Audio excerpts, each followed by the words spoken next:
नमस्कार। जनता पॉलिटिक्स में एक बार फिर आप सबका स्वागत है। भारत की धार्मिक और सांस्कृतिक विरासत इतनी समृद्ध है कि जो भी आक्रांता यहाँ आया उसने न सिर्फ भारत को लूटा बल्कि यहाँ की धार्मिक और सांस्कृतिक विरासत को नष्ट करने में भी कोई कसर नहीं छोड़ी। गजनी, घोरी, बाबर जैसे मुस्लिम हमलावरों ने भारत को हर तरफ से बहुत क्षति पहुंचाई। अंग्रेजी शासन में भी भारत को जमकर लूटा गया।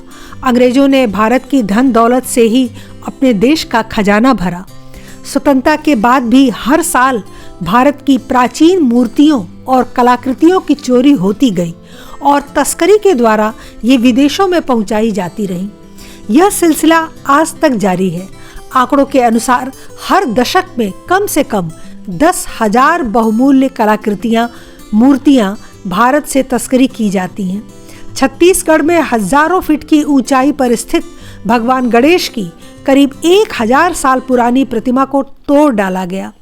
देश के दूसरे तमाम प्राचीन मंदिरों में हजारों मूर्तियां, कलाकृतियां ऐसे ही पड़ी होती हैं, उनकी कोई परवाह नहीं करता। लेकिन यही मूर्तियां जब चोर तस्करी करके अमेरिका पहुंचाते हैं तो वो करोड़ों में बिकती हैं। यूनेस्को के अनुसार भारत से लगभग 50,000 ऐसी कलाकृतियां चोरी हुई हैं। संयुक्त राष्ट्र संघ ने इस पर एक रिजोल्यूशन भी पास किया था 2019 में, जिसमें उसने बताया कि विभिन्न देशों में जो मूर्तियों की चोरी हो रही है उसके पीछे IS यानी इस्लामिक स्टेट या ऐसे ही अन्य संगठनों का हाथ है जो कि टेरर फंडिंग के स्रोत हैं। यह आतंक फैलाने में इन पैसों का इस्तेमाल करते हैं। सोचिए कि प्रतिवर्ष 1000 मूर्तियां चोरी होती हैं। यह बहुत छोटी संख्या नहीं है। इनमें से कई बहुत ज्यादा भारी और मूल्यवान होती हैं। तांबे, कांसे या मिश्रित धातुओं से बनी कई मूर्तियां 15-16 टन भारी होती हैं।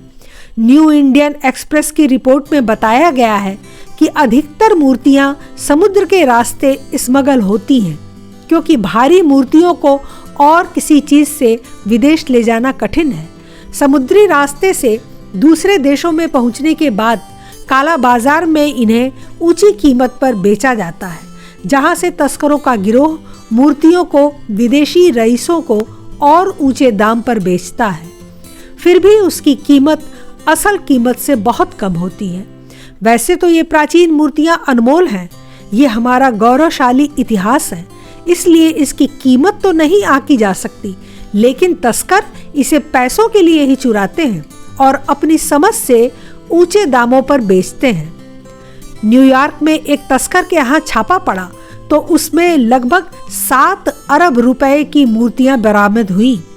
इसी तरह मध्य प्रदेश के सतना जिले में एक यक्ष की मूर्ति को तस्करों ने बाजार में 100 करोड़ रुपए में बेचा।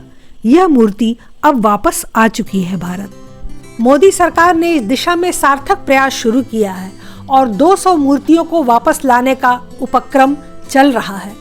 यह संख्या छोटी है, लेकिन वर्ष 2000 से 2012 तक यानी 12 साल में एक भी मूर्ति देश में वापस नहीं लाई जा सकी। उस दृष्टि से यह आंकड़ा महत्वपूर्ण भी है। इंडिया प्राइड प्रोजेक्ट के अनुराग सक्सेना इस दिशा में सरकार की बहुत मदद कर रहे हैं, इन मूर्तियों को वापस लाने में और चोरी हुई मूर्तियों का पता लगाने में। संस्कृत विभाग और पुरातत्व विभाग में ढिलाई के कारण इन पर सघन रूप से कार्य नहीं हो पा रहा है। तमिलनाडु पुलिस ने 60 वर्ष पूर्व चोरी हुई देवी पार्वती की एक मूर्ति का पता लगाया, जो अमेरिका के एक म्यूजियम में रखी हुई है। यह न्यूयॉर्क के एक नीलामी में खरीदा गया था। इस मूर्ति की कीमत 1.5 करोड़ से ज्यादा है।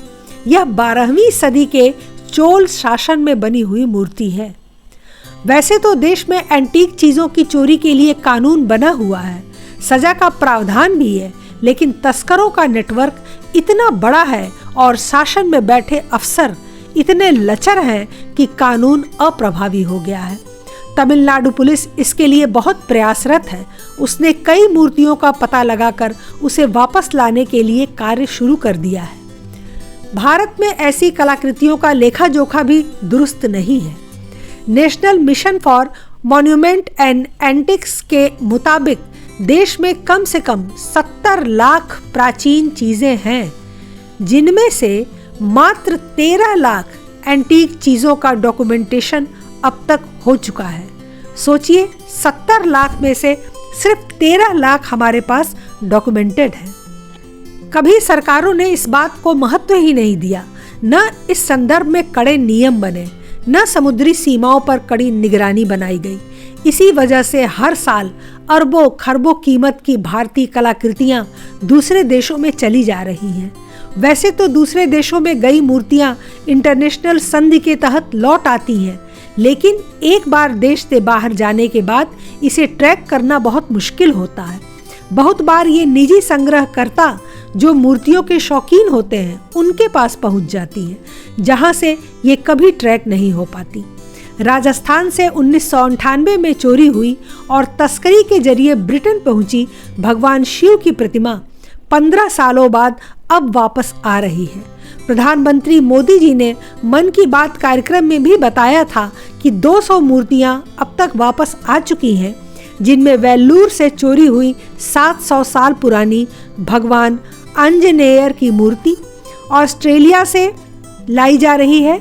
बिहार के गया से चोरी हुई पद्म पाणी की हजारों वर्ष पुरानी मूर्ति इटली से, और राजस्थान से चोरी हुई भगवान शिव की मूर्ति ब्रिटेन से, तथा काशी से चोरी हुई मां अन्नपूर्णा देवी की प्रतिमा कनाडा से वापस लाई जा रही है। इस मूर्ति चोरी में 80% मूर्तियां ग्रामीण क्षेत्रों या छोटे शहरों या दूर एकांत में बने मंदिरों से लाई जाती हैं। तो यहाँ हम सबकी एक बड़ी भूमिका है कि हम ऐसे मंदिरों, मूर्तियों या कलाकृतियों की सुरक्षा का ध्यान दें, उनके लिए सचेत रहें और चोरी हो जाए तो तुरंत एक्शन लें, जिससे कि वो देश के बाहर न जा सकें। यह इतिहास की अनमोल धरोहर होने के साथ साथ हमारी आस्था और श्रद्धा का प्रतीक भी है, और लाखों मंदिरों तक सरकार का पहुंचना या सुरक्षा व्यवस्था बनाना संभव भी नहीं है। अपने धर्म, स्वर्णिम इतिहास और आस्था के लिए हमारा भी कुछ कर्तव्य बनता है। आज के लिए बस इतना ही। हमारे चैनल को सब्सक्राइब करें, लाइक करें और सभी प्लेटफॉर्म पर शेयर करें। अपने विचार हमें कमेंट बॉक्स में जरूर बताएं। धन्यवाद। नमस्कार।